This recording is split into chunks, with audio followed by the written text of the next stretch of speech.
This video is about a material property called the adiabatic index and what it can do for you. So allow me to explain. When we introduced the Carnot cycle, we chose to operate on a compression ratio of 4:1 for the whole cycle. So we started at initial volume, we isothermally compressed to half that initial volume, and then adiabatically compressed to half that volume again, leading to an overall compression ratio of 4:1.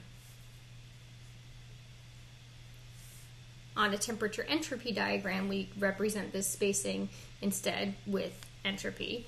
And the equation for that, in this case, for a compression ratio of 1:4 is n times r, the natural log of 1:4, and make sure you know where this comes from. Or for any compression ratio, it's 1 over x, where x is the compression ratio. So what is true is that if I increase the compression ratio, I can increase the net work that I get out of my system. So I'm going to do a little graphical demonstration of that. Recall that these areas represent net work. And when I increase the compression ratio, the net work is increasing. You could also derive equations for net work and make sure that that's true. So increasing the compression ratio increases the amount of work we get out, but it does nothing for our efficiency. So that's what the adiabatic index is about. In this case, it's about thinking about efficiency. So to think about improving efficiency instead of net work, what we're going to do is, let's think about this. Let's say we're sitting at step 2 of the Carnot cycle here, and we're about to undergo adiabatic compression.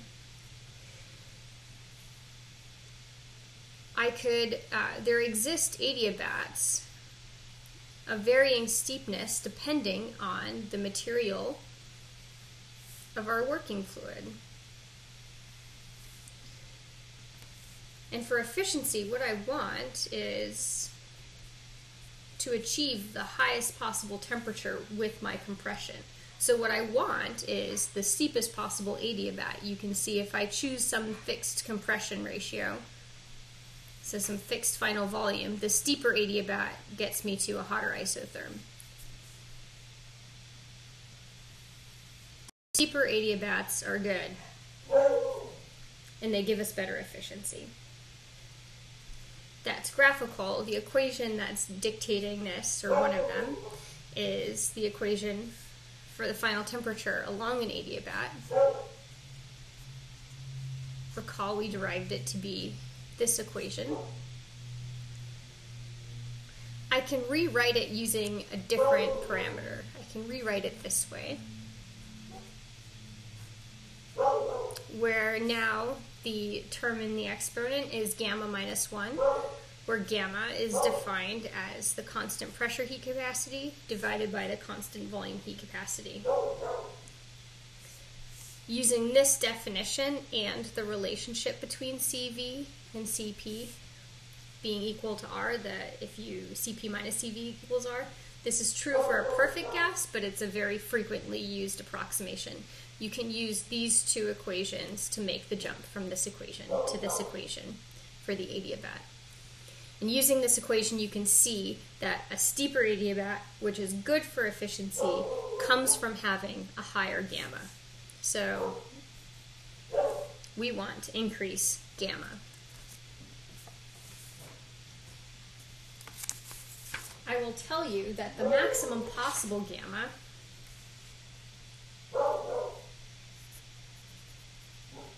the material that gives us the maximum possible gamma is a perfect gas.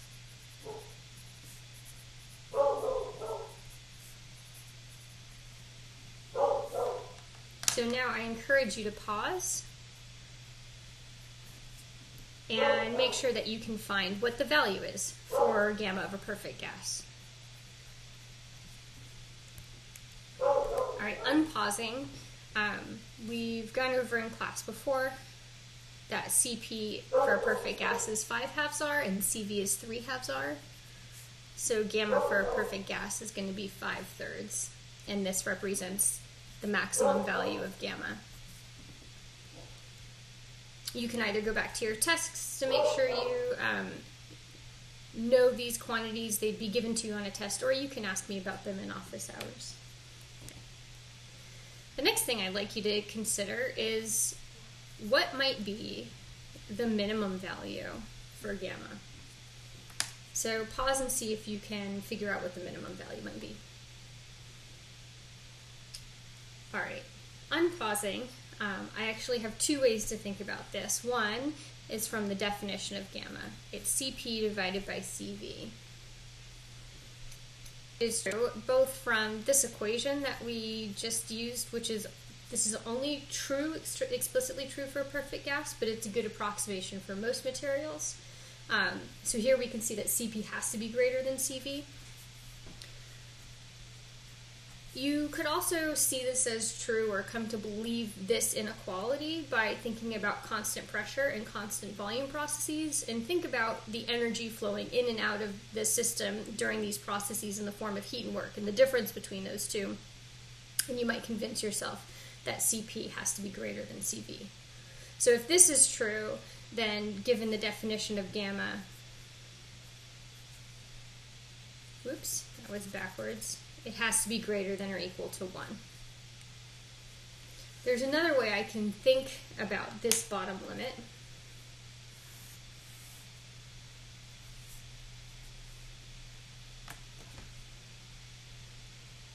If I'm sitting on my isotherm again, and I'm here wondering how to get more and more efficiency out, if I think about adiabats of progressively more shallow slope, eventually I get to a point where my slope is so shallow that I go below my isotherm. And what this would represent is that if I compress this gas, I end up cooling it, and that's non-physical. And so you can think of that, the isotherm places a limit on the value of gamma. And to see mathematically why gamma should be 1, I encourage you to use the equation for pressure as a function of volume along an adiabat, and take the limit of this equation as gamma goes to 1, and you'll see that you get the equation describing an isotherm. Alright, so gamma at most is 5/3 from a perfect gas. On the low end, it's limited by 1. But what we would like to do is be able to have some intuition around what material is going to give us, what real material is going to give us the highest gamma to get the best efficiency out. So for that, I have to introduce a quantity called degrees of freedom.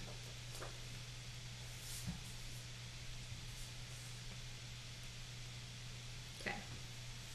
So it's going to turn out that gamma is equal, in addition to Cp over Cv, it's also equal to 1 plus 2 divided by degrees of freedom.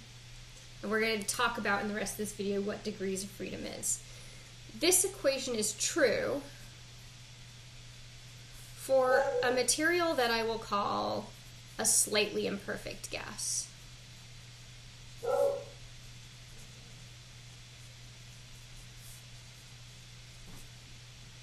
So recall that a perfect gas is a point particle that takes up no volume and undergoes perfectly elastic collisions. It's got no identity. A slightly imperfect gas is the same, except for that now we've got a molecular form. So it's an ideal gas that can be formed into a molecule. At most of the temperatures we're working at, it's going to be the vibrational states that contribute to the biggest difference in degrees of freedom. So now I think I have to define what degrees of freedom is. A degree of freedom is, the degrees of freedom is how these atoms can move in space. So every molecule has a total of 3 times n degrees of freedom, where n is the number of atoms. Basically, all this is saying is that each atom is free to move in x, y, and z coordinates in space. It's going to turn out that only at the very, very, very coldest temperatures will translational degrees of freedom matter for heat capacity. And so what we have to do is not consider those for most of the applications we're thinking of. Translational degrees of freedom happen when all three of these atoms translate in X, Y, and Z together. And there's three possible ways we can do that. So we have 3n minus 3 non-translational degrees of freedom.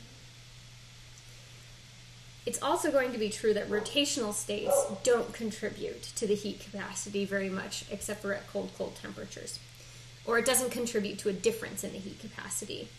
So the rotational states happen when all three of these atoms rotate together around the X, Y, and Z axis. And there's three ways they can do that. So what I'm left with is 3n minus 6 vibrational degrees of freedom. And these represent the number of ways that the molecules can move relative to one another. Recall that when we were talking about the definition of temperature, we talked about different ways to store energy in a molecule, and we talked about electronic energy. So if this is an energy axis for molecules, quantum mechanics tells us for molecules and atoms, quantum mechanics tell us that we have energy states that are quantized, and the gap between these energy states has an energy that for electronic states is equal to the energy that you can find in something like UV invisible light. We could also store energies as vibrations.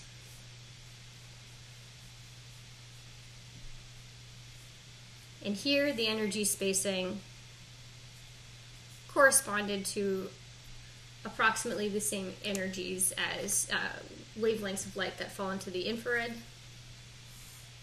And rotational, same story. I'm drawing 3 for those 3 degrees of freedom.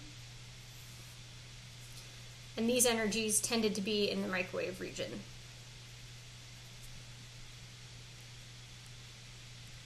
Okay, so in our model of a slightly imperfect gas, electronic energy states don't exist. It's a classical model, not a quantum model. We talked about how the rotations, except for very cold temperatures, there is not a very big difference in the heat capacities between substance that the difference isn't really cause differences in the rotational states. And so those exist, but we're just not going to consider them for this argument.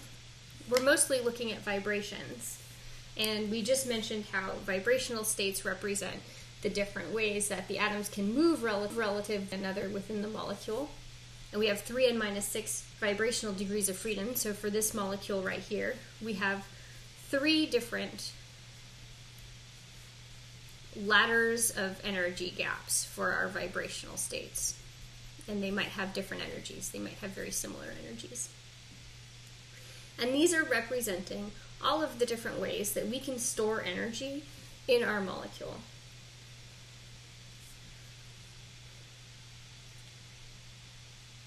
The more degrees of freedom that we have,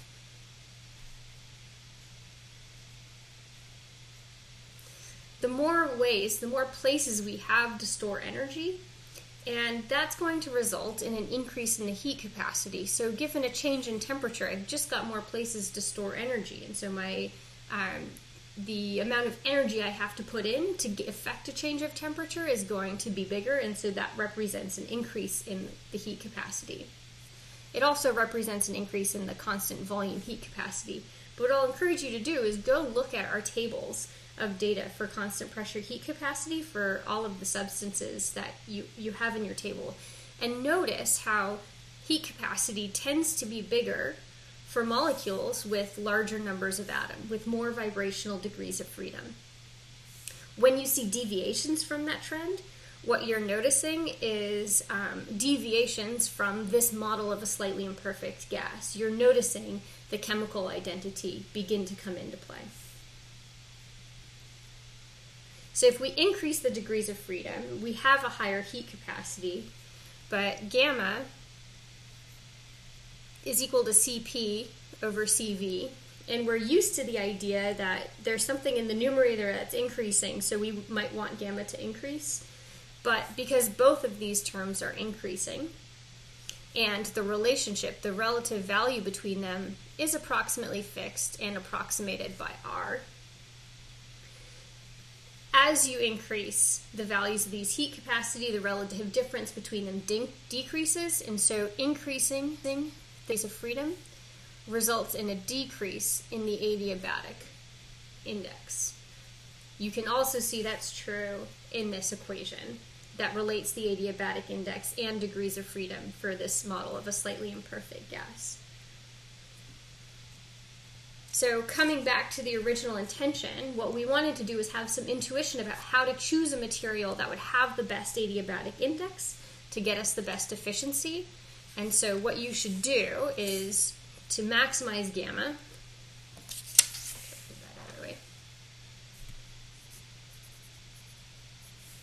You should choose a gas that has the least number of degrees of freedom. The least number of degrees of freedom is, of course, our perfect gas.